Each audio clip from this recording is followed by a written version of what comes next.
दिखाओ। सलोनी के पिता जानते थे कि मीना एक चांडाल औरत है, इसलिए वो एक अच्छा घर देख सलोनी की शादी कर देते हैं। लेकिन वहां भी सलोनी से जलने वालों की कमी नहीं थी। सलोनी की ननद निकिता उसे बिल्कुल पसंद नहीं करती थी। सलोनी, बात तो सुनो जरा।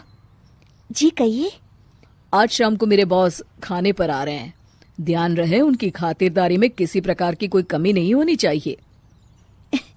जी आपने कह दिया, बिल्कुल वैसा ही होगा। शाम को सलोनी जैसे ही गैस पर खाना चढ़ाकर वहां से जाती है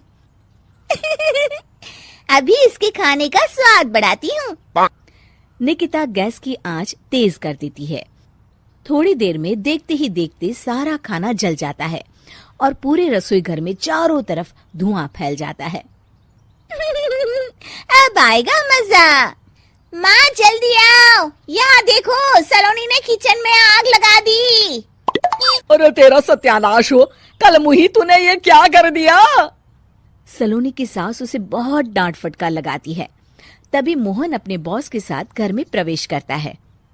अरे भाई मोहन, ये क्या तुम्हारे घर का क्या हाल हो रखा है? लगता है खाना जल गया है। चलो खाने का प्रोग्राम कैंसिल करो, मैं अपने घर जाके खा लूंगा। सर दरअसल वो सर मुझे माफ कर दीजिए। अरे कोई बात नहीं, घरों में ये छोटी मोटी बातें होती रहती है। मैं समझ सकता हूँ, फिक्र मत करो, मैं नाराज नहीं हूँ और इस बात का तुम्हारे प्रमोशन पर भी कोई असर नहीं पड़ेगा। चलो अब चलता हूँ मैं। बॉस के जाते ही मोहन सलोनी पर भड़क उठता है और उसे खूब खरी खोटी सुनाता है।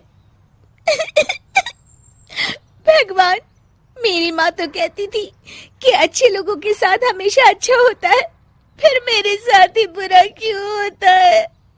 आखिर मेरी गलती क्या है?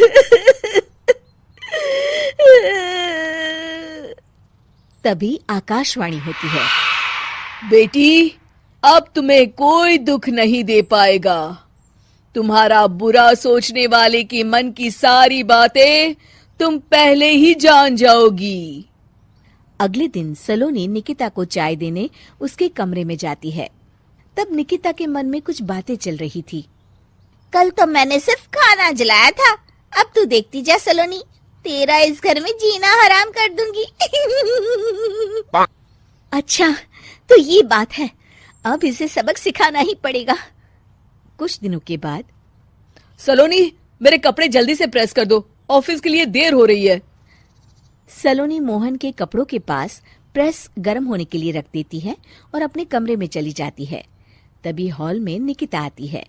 सलोनी चुपके से उसे देख रही होती है। आज अगर मैंने ये कपड़े जला दिए तब तो पक्का मेरा भाई इस सलोनी की बच्ची को धक्के मार के घर से बाहर निकाल देगा। अरे तू क्या मुझे निकलवाएगी?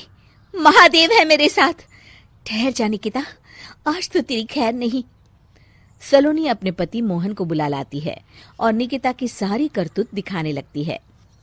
निकिता गर्म प्रेस मोहन के कपड़ों पर रखकर अपने कमरे में चली जाती है। मेरी बहन इतनी बड़ी चालबाज निकलेगी, मैंने तो सोचा ही नहीं था। मुझे माफ कर दो सलोनी, मैं तुम्हें गलत समझ रहा था।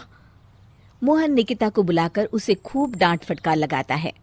उस दिन के बाद से सलोनी की जिंदगी पूरी तरह बदल जाती है। सलोनी हर किसी के मन की बात सुन लेती थी।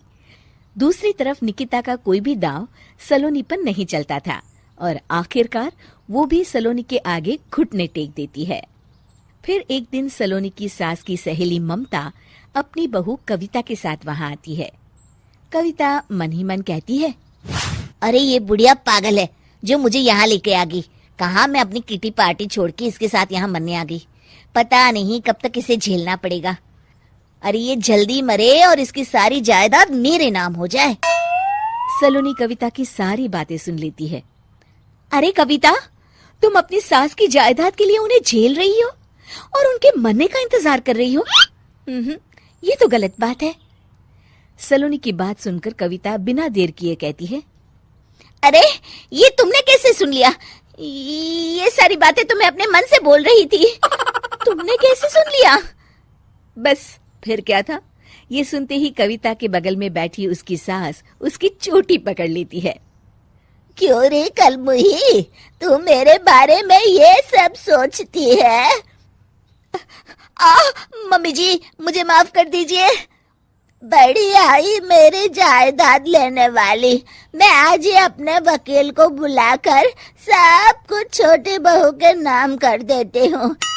चल घर चल, आज तेरी अच्छी खबर लेते हूँ।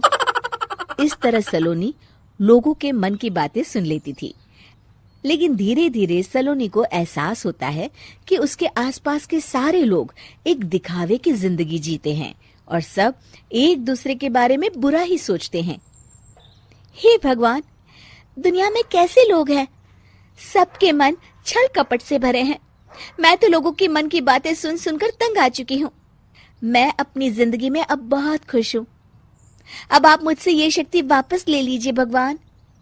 इस तरह भगवान सलोनी को दी हुई शक्ति वापस ले लेते हैं और सलोनी एक आम जिंदगी जीने लगती है।